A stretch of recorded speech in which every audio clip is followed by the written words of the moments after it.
আজকে দেখলাম একজন উন্মাদ হয়ে গিয়ে বলতেছে জামাতে ইসলামীর নারী কর্মীরা কোনো জায়গায় আসলে ওদের পোশাক খুলে ফেলবে। সে তার সহকর্মীদেরকে হুকুম দিচ্ছে। আরেক জায়গায় চাঁপাইনবাবগঞ্জে মেয়ে হয়ে একজন কথা বলেছে যে ওদের হেজাব এবং নেকাব খুলে ফেলবেন টান দিয়ে, ওদেরকে ধরে পুলিশের হাতে দিয়ে দিবেন। এর নাম গণতন্ত্র? নির্বাচনের আগেই যদি আপনি এটা করেন, নির্বাচনের পরে কি করবেন?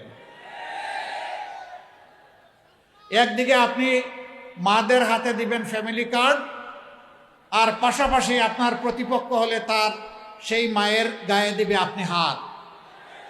ওই ফ্যামিলি কার্ড আর হাত দুইটা একসাথে চলবে না। যদি সত্যিই সম্মান দেখায় থাকেন তাহলে আগে আপনার মাকে সম্মান দেখান, এরপরে বাংলাদেশের প্রত্যেকটা নারীকে মায়ের মর্যাদায় সম্মান দেখান। মানুষ আপনাকে ভালোবাসবে, আপনাকে সেলিউট দেবে। আমি বলে দিতে চাই, আমাদের জীবনের চেয়ে মায়েদের ইজ্জতের মূল্য আমাদের কাছে অনেক বেশি।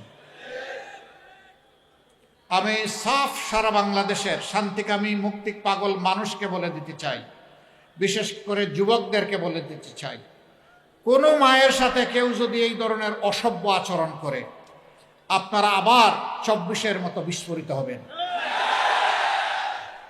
বলবেন জীবন দিব কিন্তু মায়ের মর্যাদা দেব না, কাউকে না মায়ের মর্যাদা নিয়ে টান দিতে দেব না। জীবনের বিনিময়ে হলেও মায়ের মর্যাদা রক্ষা করব। যারা মাদেরকে নিয়ে এইরকম অপমান করেন, এদেশের অর্ধেক হচ্ছেন আমাদের মায়ের সমাজ। তারা কিভাবে আশা করেন সেই মায়েরা তাদেরকে সমর্থন দেবে? আমরা দোয়া করি শুভ বুদ্ধির উদয় হোক। হ্যাঁ, মাদের ছাড়াও বিভিন্ন জায়গায় হচ্ছে। আজকেও ঢাকায় দেখেছেন কিছু একটা হয়েছে। প্রতিদিন বিভিন্ন জায়গায় অসহিষ্ণু এই কার্যক্রম চালানো হচ্ছে। কেন রে ভাই, এখন তো মাঘ মাস। এই শীতের দিনেই যদি মাথা এত গরম হয়, চৈত্র মাসে কি হবে? আপনার আদর্শ নিয়ে আপনি মাথা ঠান্ডা রেখে যান জনগণের কাছে, সুন্দর করে বুঝায় কথা বলেন, আপনাকে আমরা ওয়েলকাম করব। কিন্তু আপনি গায়ের জুড়ে সেই ফেসিবাদী কায়দায় আবার নির্বাচনকে চলে বলে কৌশলে নিজের ইচ্ছা মতো প্রভাবিত করবেন। এখনকার যুব সমাজ 24-এ চিৎকার দিয়ে ঘুমাইয়া পড়ে না। যুবকদেরকে বলছেন তাদেরকে বেকার ভাতা দেবে, কে বলছে? তারা আপনার কাছে গিয়ে মিছিল করে, আপনাদের কাছে মিছিল করে বলছে যে আমরা বেকার ভাতা দেন। আমাদের যুবকদেরকে আমরা বেকার ভাতা দিয়ে অপমানিত করতে চাই না। আমাদের যুবক যুবতীদের প্রত্যেকের দুটি হাতকে আমরা দেশ গড়ার কারিগরের হাতে পরিণত করতে চাই এবং তাদের হাতে মর্যাদার কাজ তুলে দিতে চাই। তারা যেন মুখ ফুলিয়ে বলতে পারে, এদেশ আমার দেশ, আমি বাংলাদেশ। আমি বাংলাদেশের জন্য আমার দুই হাত দিয়ে অবদান রেখে চলব। আমি হাত বাড়িয়ে কারো কাছ থেকে বেকার ভাতা নেব না। যুবকরা মন খারাপ করেছেন? আপনারা কি বেকার ভাতা চান না কাজ চান? আলহামদুলিল্লাহ, আপনারা কাজ চান, আপনাদেরকে মোবারকবাদ। সম্মানিত ভাইয়েরা, আল্লাহর রহমতে আপনাদের দোয়া, ভালোবাসা, সমর্থন, ভোটে যদি আমাদের 11 দলীয় এই নির্বাচনী পক্ষের প্রার্থীরা বিজয়ী হয়ে সরকার গঠনের সুযোগ পান, আমরা যে কাজগুলা করতে চাই সেই কাজগুলার কিছু অংশ আজকে বলে আমি বিদায় নেব। সব এখানে বলা সম্ভব না।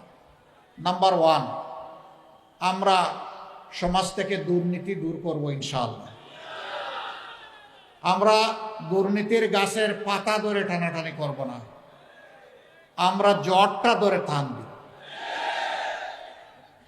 দুর্নীতিকে আর বাংলাদেশে সহ্য করা হবে না। 2 নম্বর,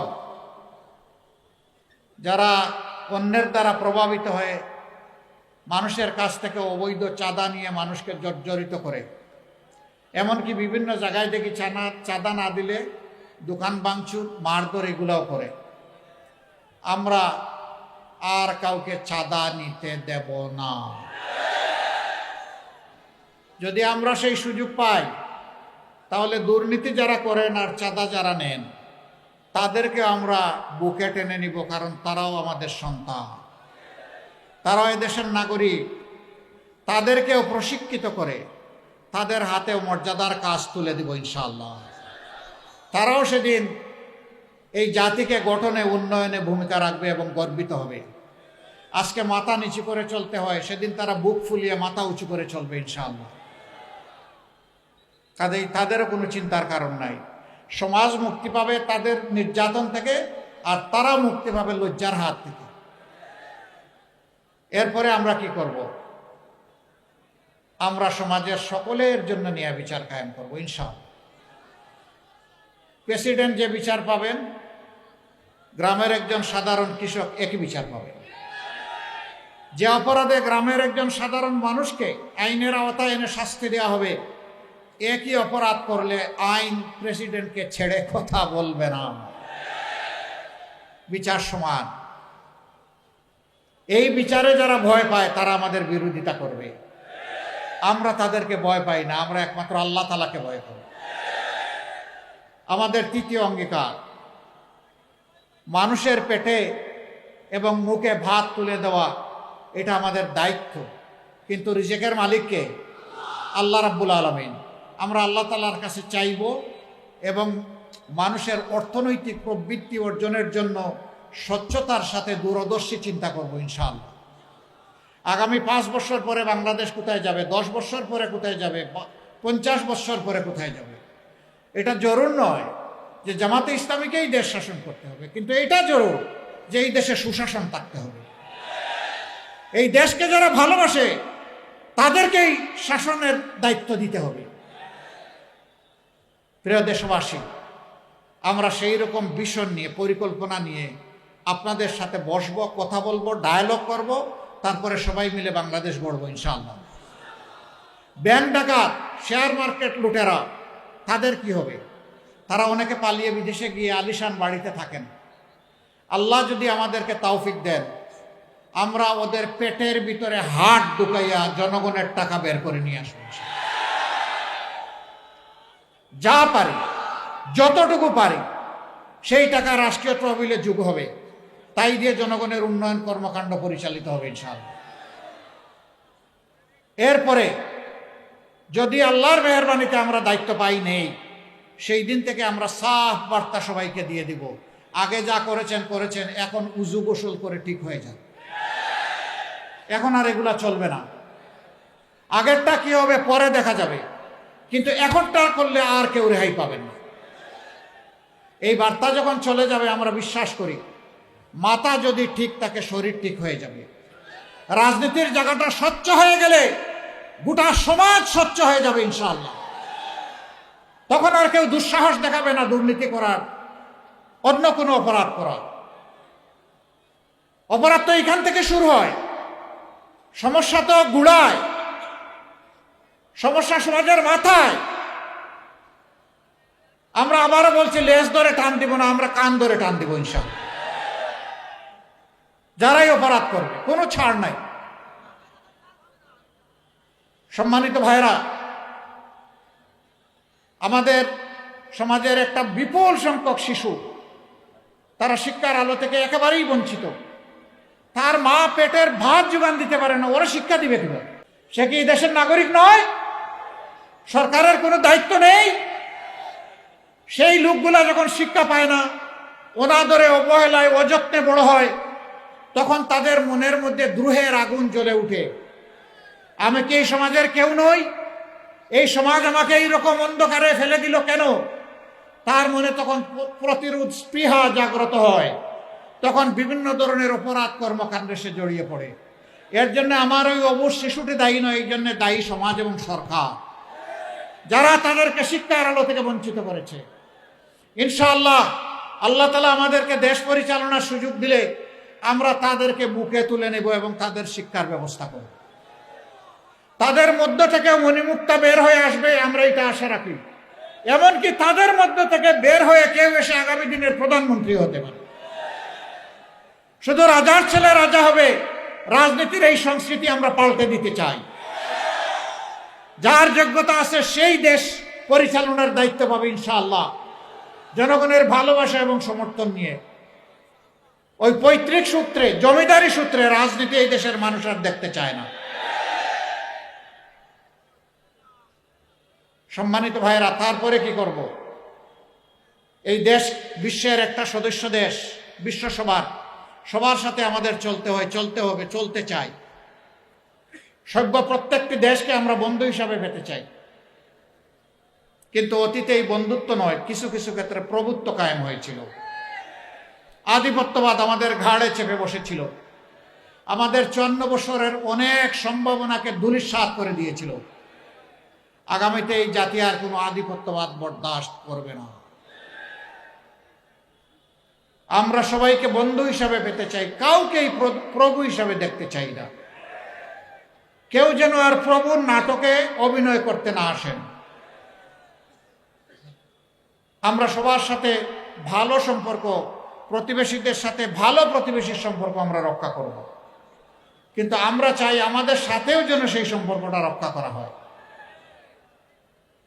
কিছু লোক জাতিকে বিভক্ত করেছে, মুক্তিযুদ্ধের পক্ষ বিপক্ষ, অমুক ধর্ম ধর্মে ধর্মে ক্লেশ, চেতনার ক্লেশ, এগুলা লাগাই রেখেছে।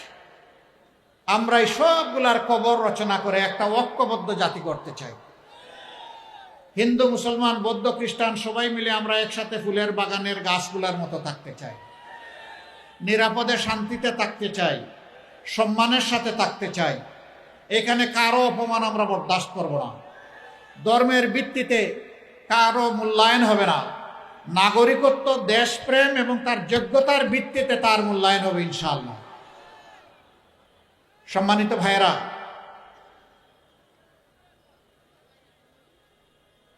এই বাগেরহাটেরও অনেক সমস্যা আছে না? আবার অনেক সম্ভাবনাও আছে। যুগ যুগ ধরে বাংলাদেশের বিভিন্ন অঞ্চলকে পিছিয়ে রাখা হয়েছে। 15 সালে আমি শরণখোলায় একটা এলাকায় গিয়েছিলাম, জমিনের আইল দিয়ে চলতে হয়েছে, ভালো একটা রাস্তা নাই। 3 জায়গায় আমরা পড়েই গেলাম, আবার উঠে চলতে থাকলাম। কেন? এই বাগেরহাট কি বাংলাদেশের অংশ নয়? হ্যাঁ, উন্নয়নে যারা অবদান রেখেছেন আমরা তাদেরকে ধন্যবাদ জানাই। আবার উন্নয়ন করতে গিয়ে যারা ডাকাতি করেছেন তাদেরকে ধন্যবাদ জানাইতে পারবো না। জনগণের টাকা নিয়ে যারা নিজেদের পকেট বাড়ি করেছেন, সিঙ্গাপুর বানিয়েছেন আর কানাডায় বেগমপাড়া গড়ে তুলেছেন, আমরা তাদেরকে ধন্যবাদ জানাতে পারবো না। ধন্যবাদ জানাবো সততার সাথে, দক্ষতার সাথে এই জাতির খেদমত করে, বাগেরহাটবাসীর খেদমত করে যারা গিয়েছেন, অবশ্যই তাদেরকে ধন্যবাদ। আমরা আপনাদেরকে কথা দিচ্ছি, আমরা সুযোগ পেলে নির্যাতনের ভিত্তিতে যে এলাকা সবচেয়ে বেশি বঞ্চিত, ওই এলাকার দিকে ইনশাল্লাহ আমাদের চোখটি প্রথমে পড়বে ইনশাল্লাহ। আমরা এটা দেখব না কোন মন্ত্রী মহোদয় আর প্রেসিডেন্ট সাহেবের বাড়ি কোথায়, আমরা দেখব কোন এলাকার পাওনা সরকারের কাছে সবচেয়ে বেশি। সেই ঋণ সরকারকে পরিশোধ করতে হবে ইনশাআল্লাহ।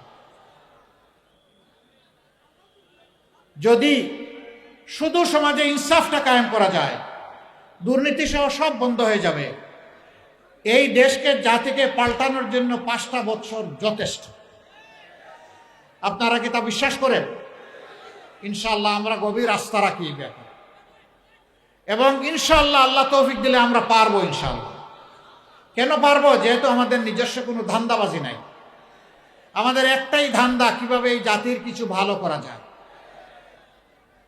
আপনাদের সবাইকে অনুরোধ জানাবো, 12 তারিখের 2টি বুথে আপনারা ঐতিহাসিক গুরু দায়িত্ব পালন করবেন ইনশাআল্লাহ। হা বুট মানে হচ্ছে ফেসিবাদ আর ফিরে না আসুক, এক কথা এইটাই হা বুট। হা মানে আজাদি, না মানে গুলামি। এবার আপনারা বলুন, আজাদি না গুলামি? আজাদি না গুলামি? তাহলে 12 তারিখের প্রথম ভোট হবে ইনশাআল্লাহ। শুধু আমি একা না, আমার মা বাবা, ভাই বোন, স্ত্রী পুত্র যারাই আছে ভোটার, আপনজন প্রিয়জন এলাকাবাসী, সবাইকে নিয়ে আমরা নতুন বাংলাদেশের পক্ষে দাঁড়িয়ে যাব ইনশাআল্লাহ। মনে রাখবেন, হা জিতলে বাংলাদেশ জিতবে, আর হা হেরে গেলে বাংলাদেশ হেরে যাবে। আমরা বাংলাদেশকে হারাতে দিব না ইনশাআল্লাহ।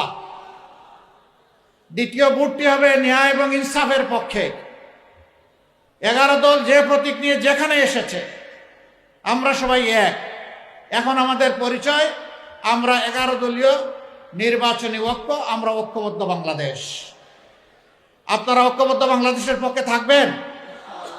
তাহলে সেদিনকার এখন যেমন গণজোয়ার চতুর্দিকে সৃষ্টি হয়েছে ন্যায়ের পক্ষে, ইনসাফের পক্ষে, সেদিন যেন ব্যালটের জোয়ার সৃষ্টি হয় ইনশাআল্লাহ। তবে আপনাদেরকে একটু সাবধান করে যাব, কেউ যদি আকাশ থেকে কালো চিলের রং ধারণ করে কারো ভোট ছু মেরে নিয়ে যেতে চায়, ওর ডানা সহ খুলে ফেলবেন।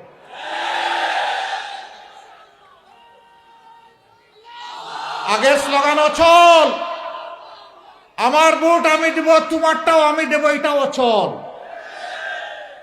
তোমার ভোট তুমি দাও, আমার ভোট আমি দেব, আমার ভোটে হাত বাড়ালে খবর আছে। সম্মানিত ভাইয়েরা, নিজের এই ভোটের পাহারাদারি করতে হবে, অন্যের ভোটেরও পাহারাদারি করতে হবে। নাগরিকদের পূর্ণ অধিকার, যারে পছন্দ তারে ভোট দেবে, কিন্তু জোর করে আমার পছন্দের বাক্সে ঢুকাবো, এটাকে বুতা করে দিতে হবে।